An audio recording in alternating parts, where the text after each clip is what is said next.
friend. It's Andra Zaharia, and I'm grateful you chose to be my partner in cyber empathy today. Journey with me through the lives and minds of people who prioritize connection, curiosity, and kindness in everything they do. Let's find out together how empathy cultivates hope, how it builds resilience, and helps us see how our actions influence others. It's time to unlearn stereotypes and see beyond technology to discover what truly makes our world safer. I'll help you carry over these insights and examples into your everyday practice. Promise. Let's go exploring, shall we? Of all the episodes I've ever done for cyber empathy, this is the one in which I've spoken the least. But this is also the one in which I felt the most. Today's guest is representative of what I hope the cybersecurity industry will become, which is a space where we try to be our best selves every day, where we try to be better every day, do good for good people, and just practice our principles in a way that truly matters, even when it's uncomfortable, even when it's not easy, and especially in those moments. Now, Jayson E Street is famous in the cybersecurity industry and beyond it. He's famous for his physical security testing engagements, for his wild stories, for his extremely passionate presentations, and for being one of the kindest people in cybersecurity who always fights for what's right and for what matters. And this is an episode that's like no other, because Jayson is a person that's like no other, but also quite similar to many of us. And you'll see why I'm saying this in the conversation that's following. Now, one of the things that I want you to keep in mind as you listen to this episode is that cybersecurity is not just about the technology. It's not confined to a space that we perhaps have defined in our minds. It seeps and sinks in through all of the nooks and crannies of our society in a way that connects everything together. And this is one of the things that I love about it. But the most important thing, and the thing that makes me so passionate about this topic, are the people in this industry. And Jayson is one of the first people I've heard speak about empathy in cybersecurity. And I think that in a way, he's part of why this podcast exists and all the experiences that I've just lived around it. I'll let you listen to the episode now. I am still under the, let's say, effect and impression of the conversation. It's left me with some reflection points that I want to keep pursuing, and I'm really, really curious what you're going to take from it. This is Jayson Street.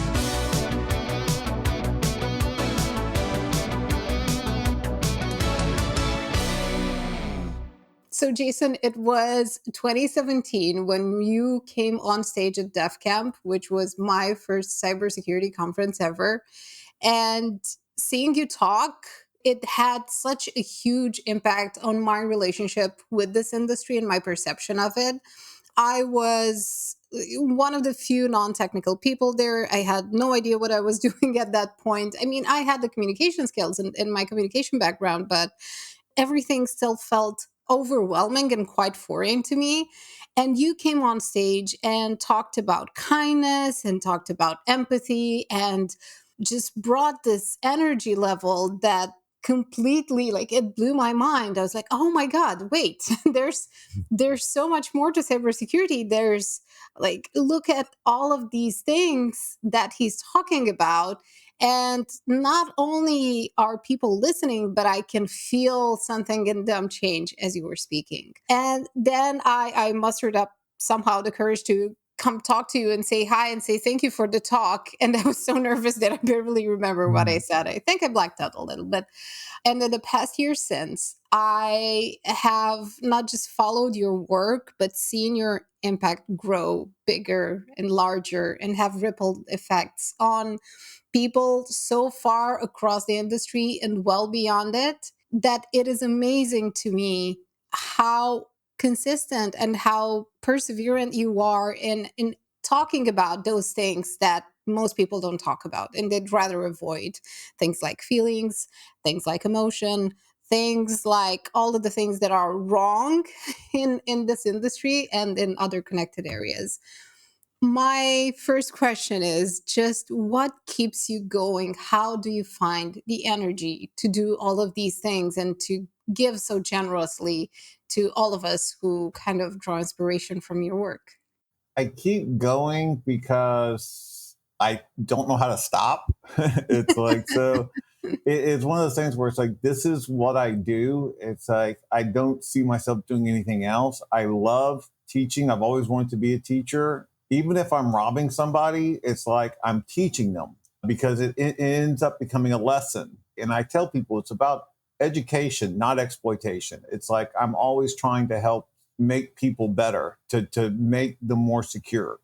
And I crater. It's like also, it's like everybody sees me when I'm on and I've got all that energy. It's like, so it's one of those ebbs and flows. It's like, it's like you just keep going until you need to take that break and you need to take that rest. And then you just gather that strength up again and you go again. It's like, I think, especially in our society where we don't realize that it's okay to like be not okay and say, it's Mm, like, I just want a self care day where I'm just chilling and vegging. It's like, and not having to do anything because that makes you more productive in the long run. It's like that makes you more able to keep doing that. I think that's one of the main ways that I do that is like I realize that some days I'm just not going to be okay and that I can take a break and it's like, and not have to be what everybody wants me to be. And it's like, and I mm, can just be, tired and exhausted. So yeah, so I do that. And I think that helps recharge me a little bit. It's like sometimes I'll go riding on my bike. It's like sometimes I'll play some No Man's Sky. It's like sometimes I'll just do things that I'm like, this is what I want to do, mm, not what I have to do or what someone's expecting me to do or what someone expects of me. I think that's how I keep going. And it's like, and basically it's because I came from a very horrible childhood. It's like, I mean, they raised me against the Geneva Conventions. It was bad. And so what I decided to do was like, I decided that it's like, instead of being the monster that I was raised to be, it's like, I'm going to be one of the ones that stops the monsters. I want to be one mm. of the ones that makes the bad guys have a bad day. And somehow I got broken in just the right way that it's like, that's what I aim to do. It's like I started out in physical security. I was a supplemental officer for law enforcement. It's like I've always liked making bad guys have bad days. And you do that so well around the world, but it's not just what you do, it's how you do it. I think that you're one of those rare people who's able to teach others and to explain and to be vulnerable and open, not just about the work that you do, but how you do it. And how you do it is what makes it even more meaningful. The way that you explain in your talks how you operate and how you think about things and how you approach situations, that is a masterclass in psychology, in my opinion. That those are such powerful stories that they stay with you for years and years and they resonate. And I've heard people around me tell the stories that you told quite accurately. I have seen myself do the same in a context where, again, we're overflowing with information and everyone wants to tell their stories and so on and so forth, but you're memorable in a special kind of way. And in my opinion, I do want to understand, what was kind of the inflection point that led you to choose to focus on cybersecurity? Because you could have done a number of things. You could have developed in any way. You could have been a teacher, which you are, a non standard teacher, a rebel teacher. But you could have gone in a number of ways. So, do you remember kind of what particular experience led you to think like, oh, this is an avenue for my abilities that I want to pursue?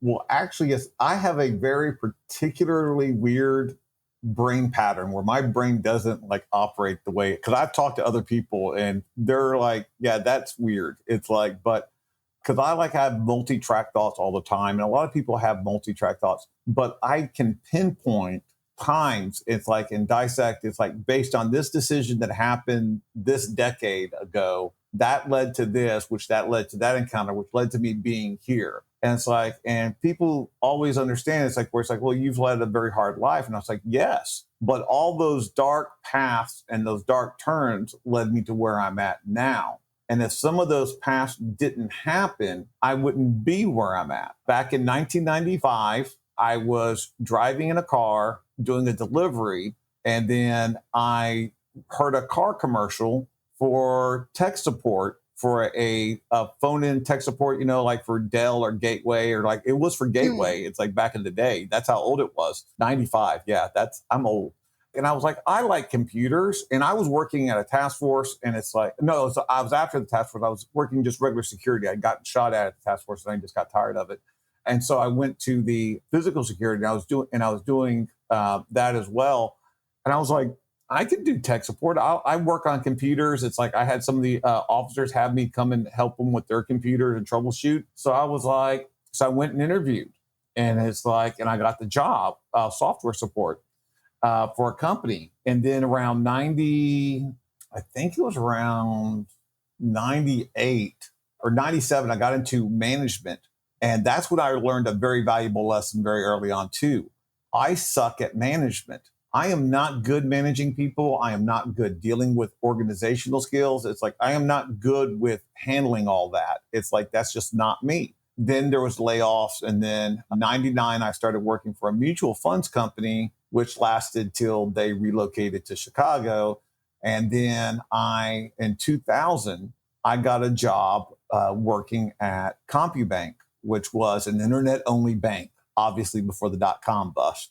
And then I met a guy named Tim Smith who said who was didn't have his office quite ready, and he heard me talking to the other help desk guys. They would come to me and ask questions, and it's like, and I would answer them. I talked about my sword fighting back then because I did a lot of sword fighting back then. And it's like, and I talked about hacking the GUIs on my machines and stuff. And Mm. he was like, would you be, I need a security guy. Would you be interested in being my junior security guy for computer? And I was like, hold on, you can do computers and security and no one shoots at you? Oh, yeah, I'm in. I'm in. It's like, that sounds awesome. And I started that in 2000, and it's like 23 years. I've never looked back. It's like that was the moment. And Tim Smith was the person that got me into that and started it. And he was an amazing boss. It's like he was a wonderful mentor. It's like he got me in there. He helped me start it out. I was not very good at my job at first. It's like because I had a lot of that physical and law enforcement security where it's like everybody was a perpetrator, where I was looking at Mhm. my employees as like possible suspects. And it's like, so I didn't start out very well, but but it took me a while. And it's like, and I did a talk once actually about my failures. It's like, and that was one of them. It's like when I first started out, I did not approach it the right way. I then got into computer security. It's like had one company go here, one company go there, and ended up working for a bank in 2003. And then 2006, working for the same bank, I was like, well, I want to start doing some network pen testing. I want to start testing our defenses. I built our defenses, and they're really good. It's like because I didn't build defenses like, oh, this is how we're supposed to build them. I was like, if I'm going to break it, how would I stop that person from? How would I stop me from doing it? How would I stop myself from breaking into this place? Because I would see like, oh, there's a vulnerability here. We need to stop that because, and they're like, well, that's not really vulnerable. It's like, that's exactly how I would exploit it. It's like you don't see it that way, but I see it that that's a way to do it. And so that's how I did that. And so I was like, well, we need to start testing it now. We can't just have the defenses if we're not testing them. So I started doing some network testing. I hated network based attacks. It was just, there was no feedback. It was just like, oh, I got session one spawned, right? It's like, that doesn't, it's a command prompt. There's no excitement there. It's just, okay, yes, I broke into something and I've got data. But then around 2010, 2009, 2010, I started hearing more about the social engineering. I got inspired by a guy who, once again, on stage, a wonderful person, off stage, a horrible human being. But it was like, it got me interested, like, oh, you can break into places in real life. And so I told the bank that I was working for, it's like, hey, I need to start testing our physical security as well. And using my past physical security experience with this new twist of trying to do social engineering while I do it. And it turned out I'm really good at robbing banks. It's like, so I started doing that more and more. And then in 2016, I realized if I'm just breaking the stuff and writing reports, I'm not really helping people. And so then I chose to stop doing red team kind of engagements and started doing what I called security awareness engagements, where I made sure that I would do it, but also I would make sure that I got caught so I could give them a win, so I could give it a Mm. positive experience to it. I also made sure that every time I compromised someone, that I would come back to them and educate them right there on the spot, telling them what they could do to improve, telling them how it wasn't on them, how they weren't at fault, how they weren't in trouble, how it was a lesson, not a loss, and how we were there to help them be better. And then that's when I switched that. And then, so I have not stopped from doing that. And I also do training now. That's one of the best things about working with TrueSec is they let me do my training. They let me do the security awareness engagements. They let me do the stuff that I love to do, which is basically just to help people be better and showing them how bad guys actually do these kind of things and how to protect against it. And all of those stories, I mean, this timeline that you so concisely kind of taken us through has just an insane amount of incredible stories behind it. And so many different people that you've met all across the world in so many different situations through your physical testing engagements, in conferences and events, just in all of the situations that we can imagine, and probably so many more that we cannot.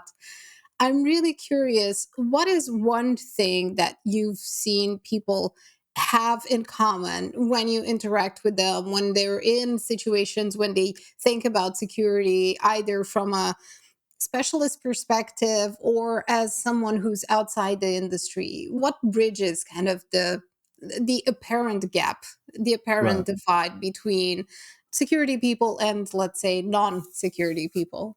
First of all, it's like it sort of bridges on. It's like you sort of approach it a little bit. It's like you're saying, like and I want to start off with one thing is that one of the biggest myths society tries to sell us is the myth of different.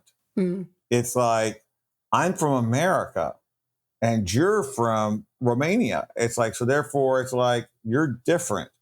Or you're from Romania and then you're from Bulgaria. Y'all are completely different. Oh, Germans, it's like, oh, you know how the Germans are. It's like, and oh my gosh, the French. It's like, oh, but what about those Dutch? It's like, oh yeah, but the South Africans. It's like it goes. We keep trying to make everything different, Mm. and that is such BS. People wonder why I'm able to successfully rob places all over the world. It's because I understand that one important fact that I'm not going after a South African or a Lebanese person or a German or a Chinese person or a Singaporean or a Brazilian.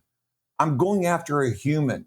Human nature is universal. Saying that you're different and making it sound like it's some kind of alien or foreign is 100% wrong. It's like, I'm from Texas in the United States. And trust me, there are cultural differences between me being a Texan and someone from New York or someone from California, even someone from Florida.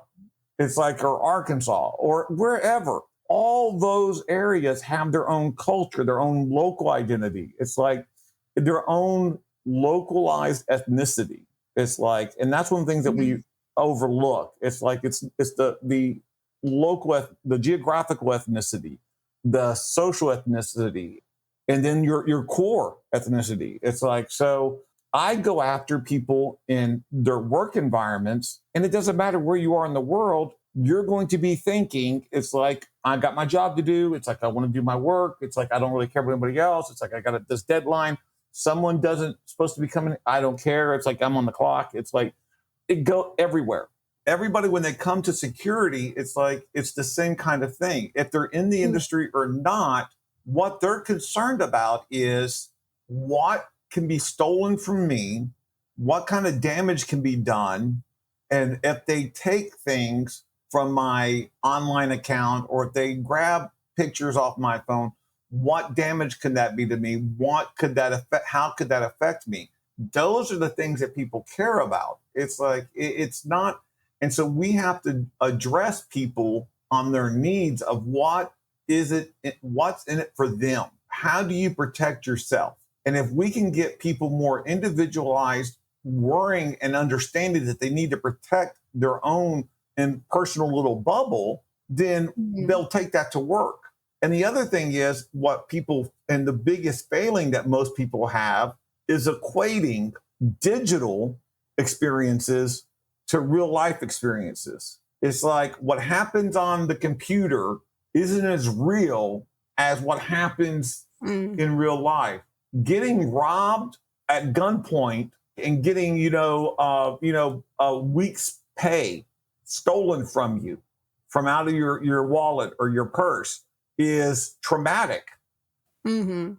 But isn't it also as traumatic when someone steals a month's worth of your salary from your banking account or through a scam? It's like, so it's like, we don't equate. It's like that. And that's one of the things that I try to do, is I try to explain to people the stuff that happens on that computer is just as real and just as Mm. impactful as what's happening in your real life. And it's hard to equate that because it's through a screen, but it is what it is. That is where the most damage is being done. Guns are great for committing crimes, but they're really like, it takes a lot of time and effort. You got to be out, you got to go put pants on, and you got to go, like, go out onto a street corner and wait to mug somebody. It's a lot of work. Computers make crime way more easier. It's like, these aren't hackers committing crimes. These are criminals using a tool to commit a crime, just like they weren't gunsmiths or gun makers when they were Mm. using that gun to commit a crime. So that's the whole point. It's just that computers have made it easier to commit this crime, but it also has made people easier to forget the actual real world impact that it's having. It's like, because we see numbers on an account, in our checking account, and that's not as real as seeing the cash in hand. That is so true. And you're one of the biggest contributions that you make into the space is giving that emotional context, giving people that emotional experience when they listen to you, when they see you in documentaries, when they read your tweets. You give them that feeling of what it feels like, of what an attacker thinks about when they're targeting someone. And I think that that matters a lot, the ability to express this emotion, to convey it, to convey the nuance, to bring people into this world that they still feel isn't for them, simply because it just feels, again, alien, removed, just too abstract for them to even worry about. And one of the things that I wanted to mention here is that there's one of Dan O'Reilly's books about our relationship with money and some biases that we have. He did a bunch of experiments, and one of the things was actually related to money. And the result is that we tend to spend a lot more when we're spending digital money as opposed to spending cash, simply because there's this tactile feedback that's so ingrained into our biology. Our biology has not evolved with technology, and I think we tend to forget that. We tend to look at ourselves as a species in a way that's a bit idealized, in a way that's a bit removed from reality. And technologists become so enamored, so they fall in love with their creations, and we forget that we still have a lot of basic things to cover, like human rights, making people safe, giving them food, making sure they don't die because of global warming, and a bunch of other things. Well, see, and that's one of the other problems is it's because it's on a screen. That's the reason why people sometimes are so bad to other people is because they're just seeing it on a screen. It's not being real to them, except for when the person reads those comments, that's when they realize it's real because then it starts hurting. Mm. It's like, and that's realize it's like, oh, this is not good. But it's like when they're the ones dishing it, to them, it's not that big of a deal because they're just typing something out when they're angry or they're just trying to be funny. And they don't understand the people that they're affecting because they're on a screen, they're anonymous. When you first started talking about, you were one of the first people in this industry to talk about empathy and about it consistently, and bring up things like discrimination, things like gender bias, and give real examples of what that feels like, and be very vocal about these things. What changed in people's perspectives since your first talks to how people react to them, and what they do with this information and energy that you give them today? For the most part, I think there is a lot more acceptance and people understanding that, yes, this, I love this new generation. It's like the only thing that has given me hope that the boomers are not going to totally destroy society Mm. is how Gen Z is actually getting involved and actually actively going like, we're in a doomsday scenario. We should try to fix this. It's like, and they're fixing things. It's like I'm Gen X, so it's like I was like the forgotten generation. It's like I was just like I learned how to survive on my own. It's like it Mm. was the survival of the fittest. They are the survival of the group and the survival of the cooperation and the community. So I really like that about them, and so that gives me hope. So I see that happening better. It's like where they're seeing it's like if it happens to one, it happens to all. It's like, but Mm. also, and this is, and I mean, and I try not to get political, and people think that it's like I get political and they're making it sound like it's like, well, oh, you're this. It's like, no, Mm. I'm not a Democrat. It's like, I'm not a Republican. It's like, I'm a human. It's Mm. like, and I am sorry that if one party is predominantly trying to take care of people than the other party, then I'm going to go with that party. It's like when I gave a talk last year about when I was giving the talk, I think it was last year. I'd have a very bad problem with memory, but when I was giving the talk and I used Ukraine as a theme, Mhm. and I was talking about how it's like I had Russian friends, and they are still my friends, and I still care about them. And it's like, and I think that's one of the things that we forget is that Putin has gone to war with Ukraine. It's like there are plenty of Russians who do not believe in that, who are trying to fight. I have a Russian friend of mine who is still MIA because he was protesting in Moscow against the Ukraine war. I know other friends that were trying to get people out of Russia and helping them escape Russia so they would not have to be drafted to go into a war that they didn't want to go into. And people were saying, and my Russian friends were thinking, so you're against us because you're making this pro Ukrainian talk. And so I made sure when I started hearing that feedback that I put a slide in at the very beginning. And what it showed was President Bush getting a shoe thrown at him in Iraq because I wanted them to understand. I was totally against the Iraq invasion. It was totally stupid. I will speak out when countries make bad decisions, when countries have their own policies and government and their own laws. I try not to say that much. It's not because I'm a coward, it's because it's not my place to say. Too many Americans and too many people want to say, well, this is how y'all should be doing it. But no, Mm. we got our own problems. I'm in a state that can't even fix their power grid.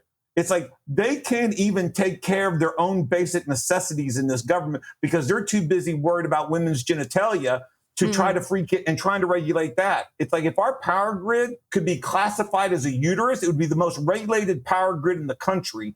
And we wouldn't have people dying during the winter or the summer because of environmental changes that we don't want to talk about or take care of or address. It's like, so no, it's like when something goes wrong, it's like, I will talk about it. It's like, but I'm not going to go and say, oh, your government could do this much better, because I'm going there to talk to the people. It's like, not to the government. And that's the whole point, is that we need to get these messages out. And after 2016, this is where I said, that's the reason why I had to preface this whole roundabout, is after 2016, it got so much more partisan. It got so much where I have friends that are Republican, and I mean that in a respectful way, that it's like they have just certain disagreements. And I understand that they love this country. They have different ideas on how they can make it better.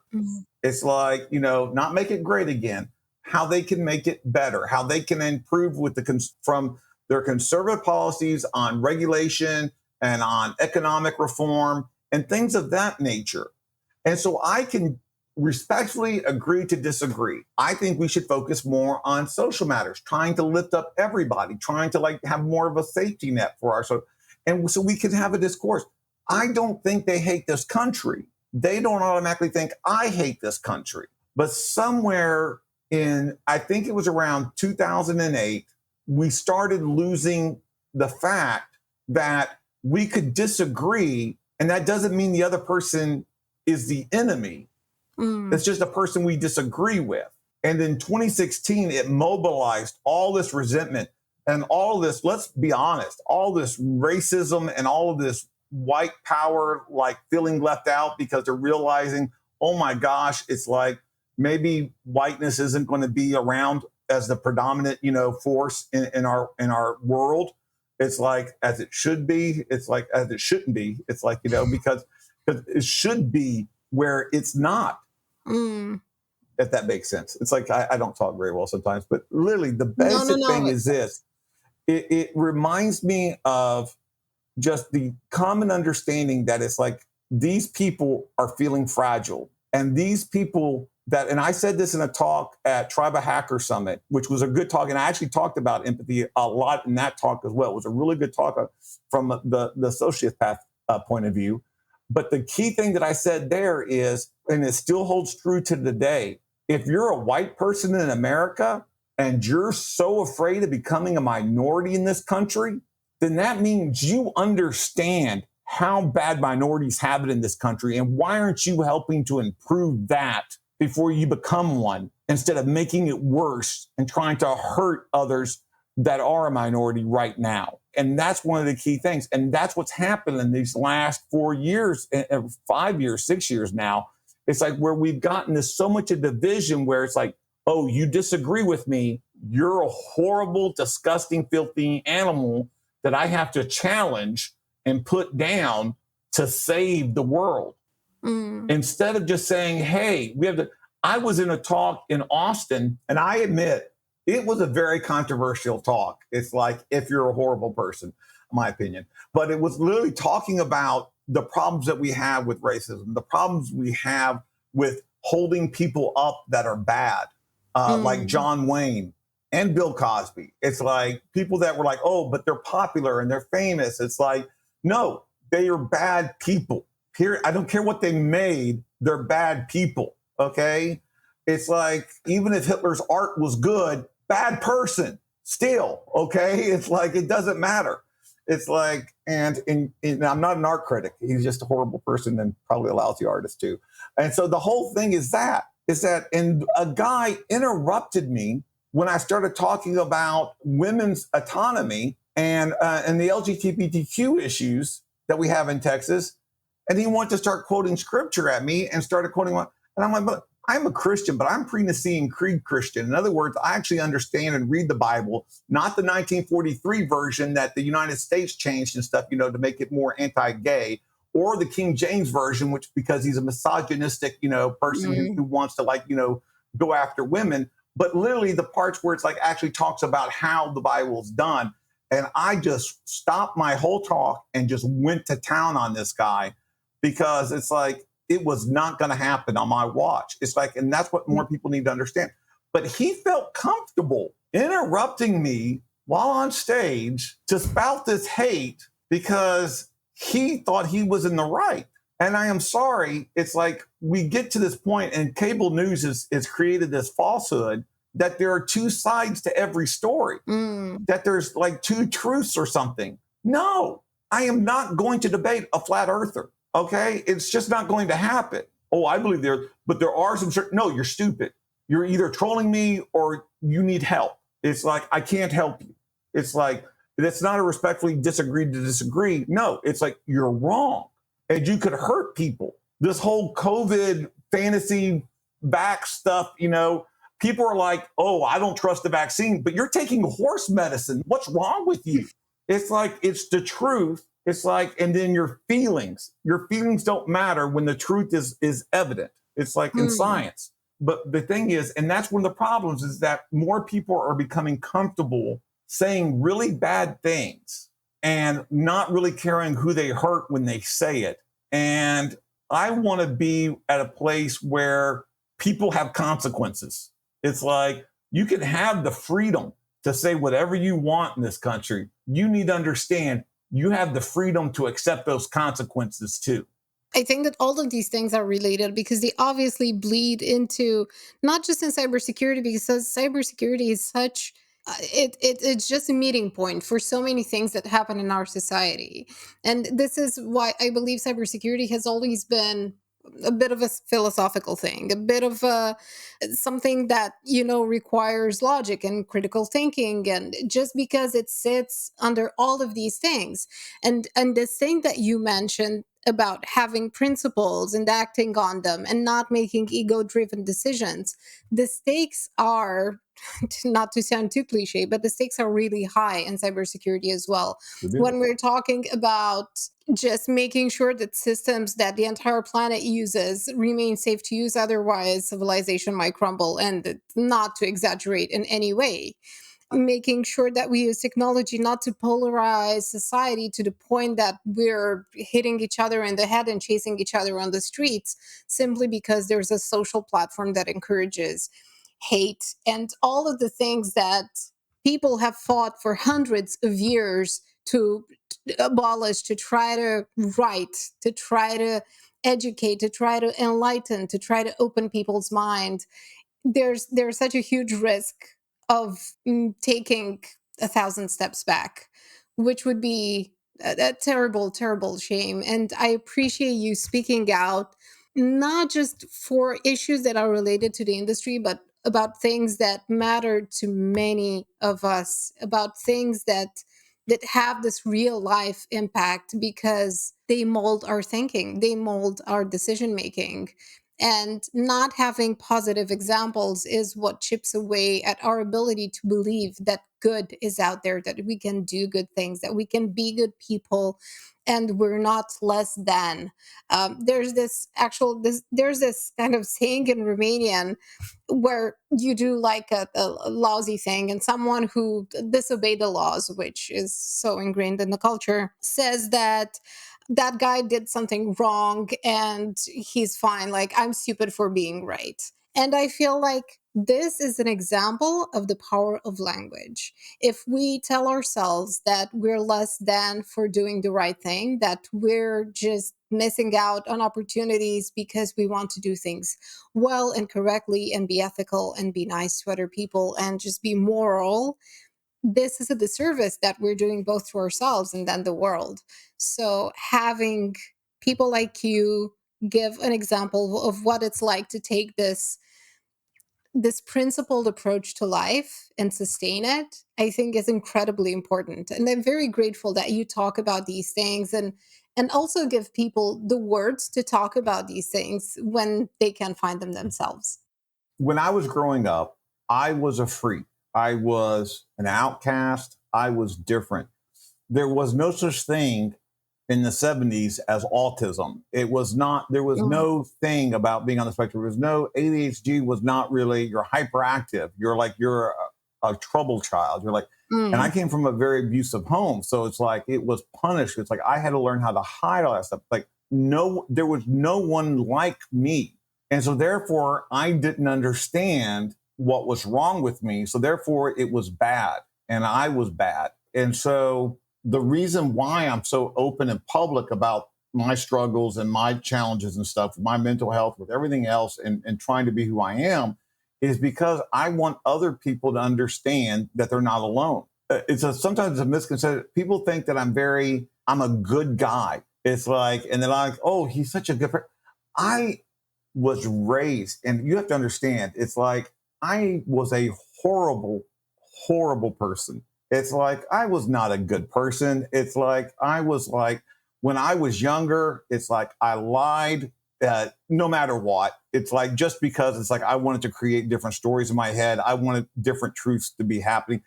I told a teacher, they asked, it's like where my sister was. It's like I told her she broke her arm diving off into the pool at this pool. This was when I was like 7. It's like she went to school the next day with no broken arm, but it just sounded like a cool story to tell. It's like, so it's literally, and when I got into my 20s, it's like after all the abuse and all the stuff that from being homeless and being victimized and everything like that, I was so angry. It's like I literally would seek out confrontation from people.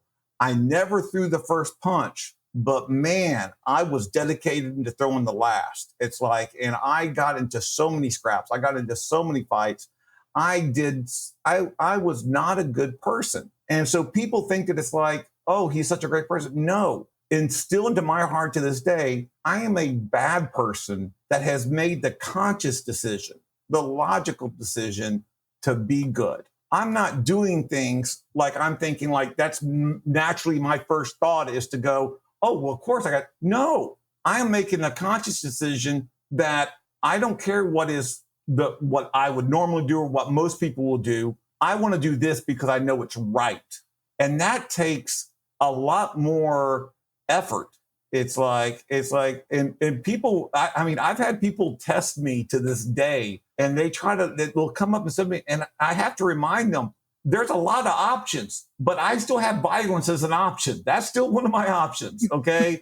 Don't step to me like that. And I've surprised people when I've come to them like that, because it's like, they think that it's like they mistake my kindness for weakness. No, it's like, I am being kind because it's the harder thing to do, but it's the right thing to do. I sometimes feel petty. I sometimes feel like I'm like angry. I have anger management issues. It's just, I want consciously to be better and to do better. And it's one of the things, the reason why I keep saying it's like, especially with hackers, we are so blessed with the abilities to just be anything that we want in the world. To go out and do what we want to accomplish. And if we can be anything that we want, why not be kind? It's like, why not try to help? It's like, I mean, I've seen so many people out there that have like gone through so much trauma and their response is, well, I'm going to visit that trauma onto other people because it happened to me. And I'm like, I would rather stop the trauma from happening to anyone. I didn't want it to happen to me. I don't want it to happen to anyone else. And so why aren't we trying to make it better for others in this industry? Why aren't we trying to help people that are just starting out? Why aren't we trying to help people that are coming? Why aren't we trying to help the employees that sort of don't grasp what we're trying to do? It's like, why aren't we going out and making more efforts to help them? It is not convenient. It is not easy, and it is not rewarding sometimes, but it's the right thing to do. And I think that we forget that. I think we keep trying to make it like, oh, he's a nice guy, or oh, he's a good guy. No, that's making excuses, and that's putting like a nice little paintbrush on it. No, everyone that you meet, she, they, he, they're all people that have bad days, that have human nature in them, that are making a conscious choice to do the right thing. And we need to start better at acknowledging that and recognizing that, and stop just trying to expect people to be kind, and start understanding that we need to make the conscious decision to understand that they're being kind, or that you're going to be kind, that you're going to do something good. I stop on the side of the road as much as I possibly can to help people that are in need. It's like that are changing their tires, something like that. Not every time. I'm not a saint, but I do it quite a bit. And the reason why I do it is not because it's easy, not because it's like I had plenty of time. but because I know in my heart that it's the right thing to do, that I want someone to do it for me. When I go and take time to go and help someone else, and there are sometimes, trust me, I've helped people and I resented the out of it. Mhm. It's like I get angry about it. I'm like, oh, do I still do it? Yes. I'm not doing it for brownie points. I'm just doing it because it's right. A few years ago, I had my mother who needed a place to stay live at my house for a year. Okay. Trust me. It's like people were amazed at that because she's a horrible piece of human being. Okay. She told me when I was 5 that she didn't make boys and that she should have taken the Mexican girl home from the hospital, which was saying something since she's racist. And once again, a horrible person. And our relationship went worse from there. Okay. But I had to let her stay at our house, not because it was something that I wanted. It was because something that had to be done. Mm. It's like not to help her because I could care less about her, but to help my sister out. It's like because she needed the break, she needed to recoup, and she needed to get her stuff together. So I took that burden from her. You're not supposed to be enjoying all this stuff. You're not supposed to always get, people are trying to say like, well, I'd be nice and I get a good feeling from it. It's not about getting a good feeling. It's not about you enjoying it or you getting brownie points. God doesn't go and say, oh, okay, I wasn't going to let you in, but okay, you did that. That was cool. Okay, that was not, okay, you're in. I'm a flawed human being. I still make mistakes. I'm still going to make mistakes. I still hurt people. I still get bad about it. I still try to make amends, but I still consciously every day just try to be better. And that's what I think that we forget is that it takes conscious effort. It's not just being a good person. It's making that conscious decision that I'm going to try to help this person or do better or think about what this person is going through and trying to improve them because it's going to cost me and it's not going to help me and it's not going to benefit me, but it's the right thing to do and it will help them. And that's how you create those ripples. That's how you create those changes you want to see. I really felt that. I really felt everything that you said. It takes so much emotional maturity. It takes so much understanding why these things happened, why some of us have had really difficult childhoods, why we carry this burden of our survival mechanisms that have, well, just helped us live and exist up to a point. But as adults, we do have, and as privileged adults that have a comfortable life, we not only have the option to make this choice over and over again, I feel like we also have the responsibility to do this Yeah. and to do this hopefully for people who don't have as much freedom as they want, as much support as they need, and so on and so forth.